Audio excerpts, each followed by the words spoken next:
Joe Biden has seen more seasons than a lot of us. He knows that it gets cold in January and hot in July. In the winter, he throws on a warm jacket. And in the summer, he licks a cold cone of ice cream.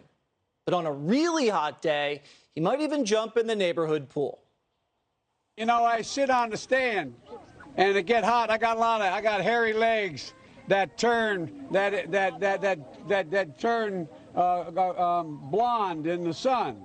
And the kids used to come up and reach in the pool and rub my leg down so it was straight, and then watch the hair come back up again. I used to go in the key room at lunchtime after a free swim and sit on the floor because it was nice and cool. Joe had a pretty good understanding about how to handle a hot summer. Biden was never concerned about global warming. He was Delaware's senator for 4 decades, a state run by corporate America, not by Joe Biden. Delaware doesn't have a single offshore wind turbine and gets over 90% of their energy from natural gas. Joe hasn't installed a single solar panel on either of his homes. And he definitely doesn't drive an electric car. Sounds good.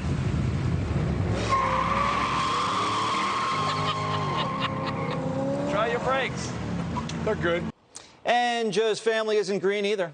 Hunter and Jimmy the Chin were making money from oil and gas over in Ukraine and China. It wasn't solar panel money they were making. The 10 they were holding for the big guy, that was made by fossil fuels. But as we told you last night, Joe isn't a smart man and doesn't have a mind of his own. The president does whatever's popular in his party at the moment. In order to stop the party from totally abandoning him, Joe may now be declaring a national climate emergency. Not because he wants to or thinks we need to, but because the Democrats are making him. President Biden has been so delayed in terms of moving forward on the executive actions that we desperately need him to be doing on climate change. Climate change is real. We can see it in the extreme weather that's taking place all over the globe. I think the global situation is an emergency. And if we're not serious about it in this generation, our kids will pay a heavy, heavy price. We will be condemned and cursed by future generations for our stupidity in not addressing climate change. Manchin killed Biden's Green New Deal, which he actually plagiarized from Bernie, because it was going to increase inflation. Thankfully, Joe Manchin is the only Democrat in the Senate with any common sense. So Biden's being forced to do the walk of shame and push the Green New Deal through an executive order. So the White House scrambled and rushed Joe Biden to Massachusetts, where he pulled up in what looked like where the mob dumps bodies. I don't know if that's a landfill or just one of those racist roads that Mayor Pete keeps talking about, but that's where the White House decided to make the president give a speech on going green. That's the place. I'm not sure a giant fleet of gas-guzzling SUVs was the right move, but again, Biden isn't allowed to ride a bike anywhere anymore. And he got out of the motorcade and he declared code red. I have a responsibility to act with urgency and resolve when our nation faces clear and present dangers. And that's what climate change is about. It is literally, not figuratively, a clear and present danger. The health of our citizens and our communities is literally at stake. The UN's leading international climate scientists call the latest climate report nothing less than, quote, code red for humanity. Let me say it again, code red for humanity. Have you ever seen the president with that kind of sense of urgency before? I mean, there's a clear and present danger on our crime-ridden street corners, at the gas station, or at the border. But Biden's worried about what the weather is going to be looking like next century.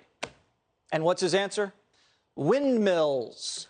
Lots and lots of windmills. He looks like he's standing in a Ukrainian war zone, but that site is actually used to be a coal plant.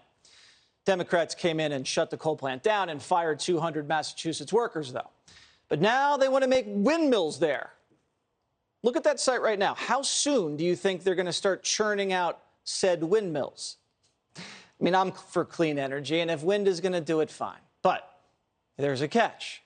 The company that's going to be making those windmills at that place is owned by the Italians. Not the Italians from Boston, Italians from Italy. So Joe's not even handing out corporate welfare to us. Do you think the company can stay above water, or is this thing just going to be another Solyndra? We're journeying, in a sense, closer and closer to the sun, to a more solar-powered America. And as we do, we're leaving a shadow of a less efficient, more damaging past behind us. And I'm really happy, along with the Secretary, to announce today that we've closed a $535 million loan guarantee for Solyndra. And shortly after Biden and Obama handed over your cash to Solyndra, they went under. No solar panels, no refunds, poof, $500 million gone. But the Democrat donors were first in line to recoup the money. You would think Joe might have learned his lesson by now, but it's hot in England, so Joe says this is a crisis in America, and he's going to bypass Congress to regulate and spend. So let me be clear. Climate change is an emergency. And in the coming weeks, I'm going to use the power I have as president to turn these words into formal, official government actions through the appropriate proclamations, executive orders, and regulatory power that a president possesses. When it comes to fighting for climate change, I will not take no for an answer. As we told you, Joe's never cared about climate change. This is Bernie's plan. And why hasn't Massachusetts gone green already? Aren't they run by a bunch of liberal Democrats?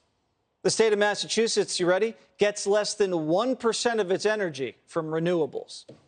The rest of it's natural gas, nuclear, and coal. So what's been stopping Massachusetts for the last decade for going green? Well, pretty much everything. You cannot power the state with windmills. It just doesn't work. Solar panels work where it's hot and flat in the Southwest. Hydro works where there's a lot of water, like in the Northwest. And windmills work where it's flat, wide open, and windy. And by the way, it takes hundreds of thousands of gallons of oil to maintain the windmills. This economy can't survive on green energy alone. Electric cars are expensive, and there aren't enough charging stations. And if you can find a plug, you'll probably be waiting in line for quite some time. In Texas, they told Tesla drivers to avoid charging their cars because they were overloading the power grid. Green technology is just not ready for prime time. But Mayor Pete says they're going to try to force it through anyway, because this is what the transition looks like.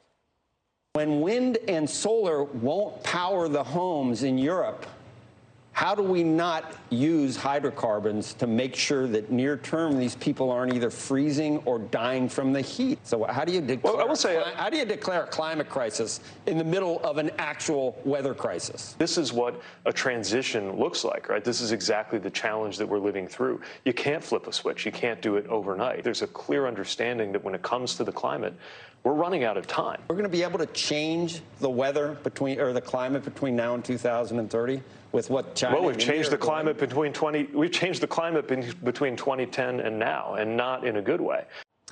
If Joe thinks this is going to win him voters, he's dumber than we thought. There's a reason America rejected Bernie twice. Only 1% of people say global warming is a concern. 1%. Certain parts of the world will get a tiny bit warmer, but the United States will be just fine.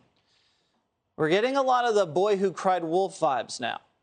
In 1971, experts told the Washington Post that a new ice age would be here in the next 50 years. Well, it's 51 years later, and it's hot and sunny here in New York. In 1989, the UN warned that rising seas would obliterate nations if global warming wasn't reversed by the year 2000. Has Japan gone underwater like Atlantis? No. And in 2004, the Pentagon told Bush that climate change is a bigger threat than terrorism, and Britain would feel like Siberia by 2020. Got it. And if any of this was as dire as it sounded, climate czar John Kerry wouldn't be flying all around the globe in his flying squirrel, the private jet that has emitted over 300 metric tons of carbon since Biden appointed him. That's 20 times more than what you and I produce in just 2 years. But when you're a snob and think you're better than everybody, you can do whatever you want. It's the only choice for somebody like me who is traveling the world to win this battle. I believe the time it takes me to get somewhere, I can't sail across the ocean, I have to fly to meet with people and get things done. The Europeans went green and became dependent on Russia. Look what happened there. Biden's trying to go green and make us dependent on China and Saudi Arabia. What do you think's going to happen there? Is anybody paying attention yet? The Democrats are either dumb or they're just trying to destroy the country. We report, you decide. Hey, Sean Hannity here. Hey, click here to subscribe to Fox News YouTube page and catch our hottest interviews and most compelling analysis. You will not get it anywhere else.